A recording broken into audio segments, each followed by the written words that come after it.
السلام عليكم ورحمة الله تعالى وبركاته. أهلا وسهلا بكم في قناة هيلو كروشي. في هذا الفيديو إن شاء الله سأشرح طريقة عمل هذه الوحدة، وهي من الوحدات الجميلة كما تلاحظون، يعني شكل جديد وزخرفة رائعة وسهلة كذلك في التطبيق، تشتغلينها بكل سهولة حتى المبتدئات. بالنسبة للخيط المستعمل في هذا العمل، اشتغلت بهذا النوع من الخيط، يعني دائما أشتغل بهذا النوع، اسمه بيبي ريمبو، وبإبرة كروشيه رقم 5. سأنتقل الآن إلى الشرح. سأبدأ في اشتغال الحلقة السحرية،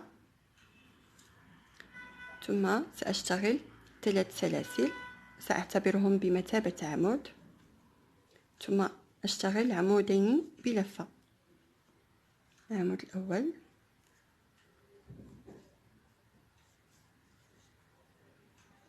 العمود الثاني، ثم 3 سلاسل، 3 أعمدة بلفة.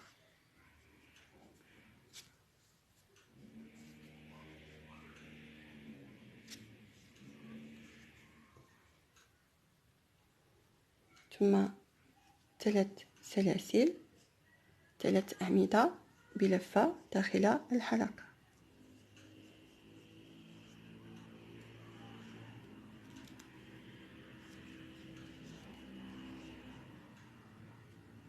ثلاث سلاسل، 3 أعمدة بلفة داخل الحلقة.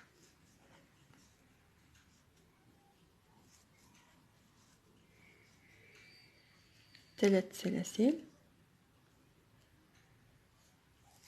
أسحب الخيط خاص بالحلقة السحرية.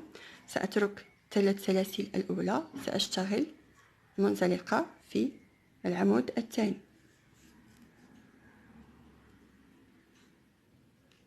لاحظوا، ثم أدخل الإبرة بين الثلاث سلاسل والعمود الثاني، وأخذ اللون الثاني،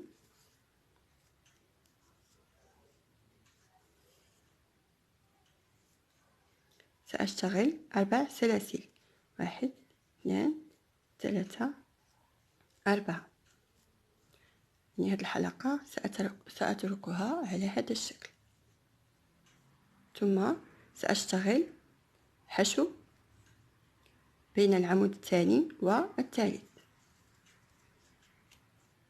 ثم 4 سلاسل. عندما أصل إلى الزاوية أشتغل 4 سلاسل وحشو بين العمود الأول والثاني، 3 سلاسل، حشو بين العمود الثاني والثالث. وصلت إلى الزاوية سأشتغل 4 سلاسل، سأشتغل حشو بين العمود الأول والثاني، 3 سلاسل، حشو، 4 سلاسل، حشو، 3 سلاسل، حشو،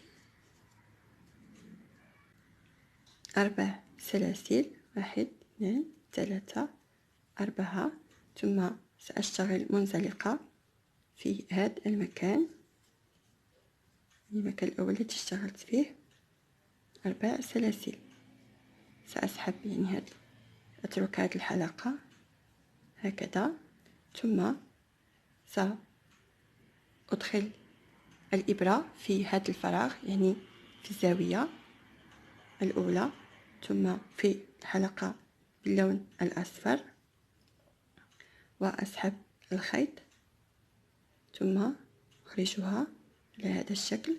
أشتغل 3 سلاسل سأعتبرهم بمثابة عمود، ثم في نفس المكان سأشتغل عمودين بلفة، العمود الأول، العمود الثاني.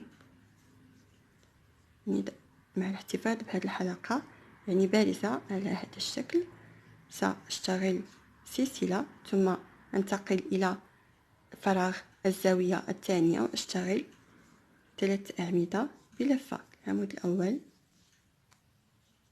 العمود الثاني، العمود الثالث، غرزتي سلسلة، 3 أعمدة بلفة. العمود الأول، الثاني، الثالث، ثم سلسلة، ثم أنتقل إلى الزاوية التي بعدها، يعني الزاوية الثالثة، أشتغل نفس الشيء، 3 أعمدة، غرزتي سلسلة، 3 أعمدة.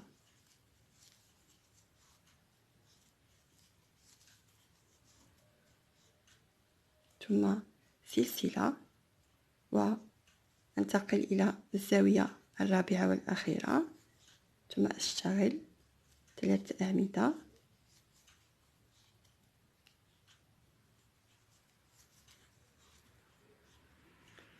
غرزتي سلسلة، 3 أعمدة.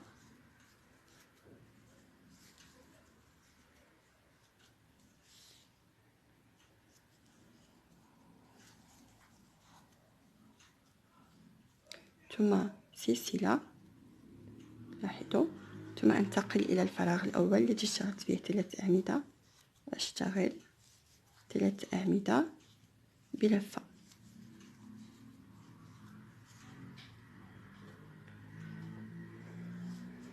ثم غرزتي سلسلة، لاحظوا، ثم أترك 3 سلاسل، أشتغل منزلقة في العمود الثاني. سأحصل على هذا الشكل، ثم سأتي بين 3 سلاسل والعمود الأول وأدخل الإبرة على هذا الشكل، وأسحب الحلقة باللون الأخضر. لاحظوا، أسحب الخيط كذلك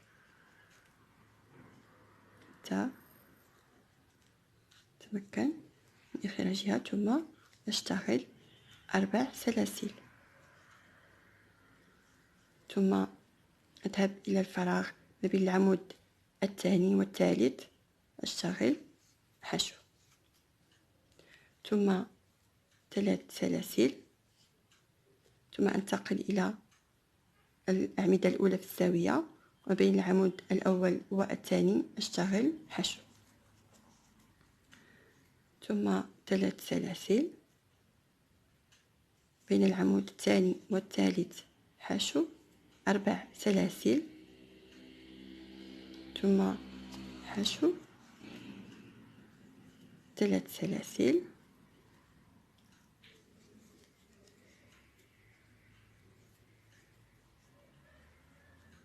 حشو كذلك،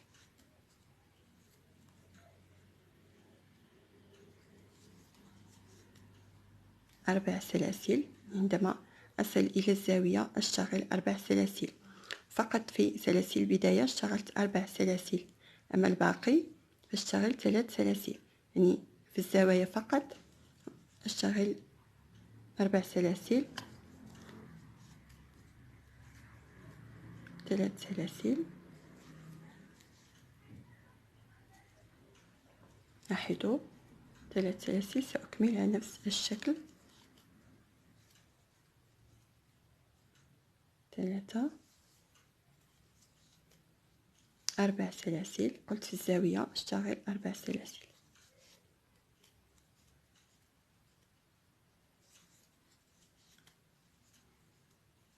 3 3 4 سلاسل، وسأغلق بمنزلقة في المكان الأول الذي بدأت منه الشغل.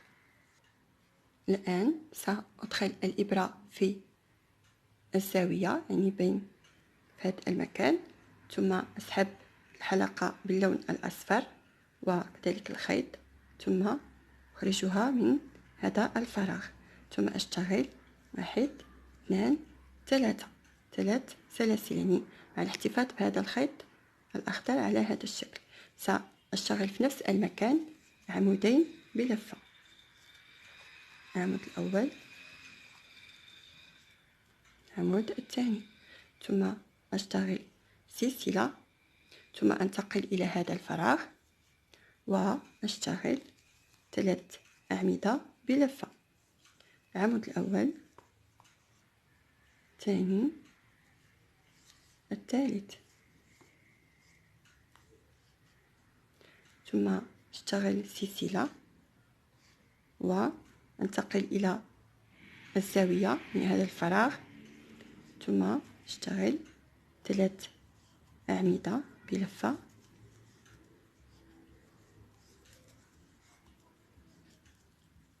غرزتي سلسلة، 3 أعمدة بلفة في نفس المكان،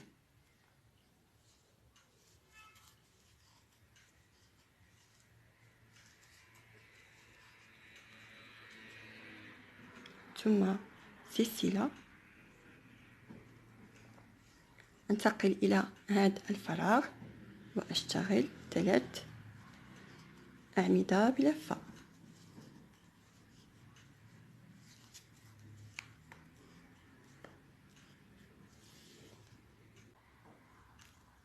لاحظوا اشتغل 3 أعمدة سلسلة، ثم أنتقل إلى الزاوية في هذا المكان، ثم أشتغل زاوية، يعني 3 أعمدة بلفة، غرزتي سلسلة، 3 أعمدة بلفة،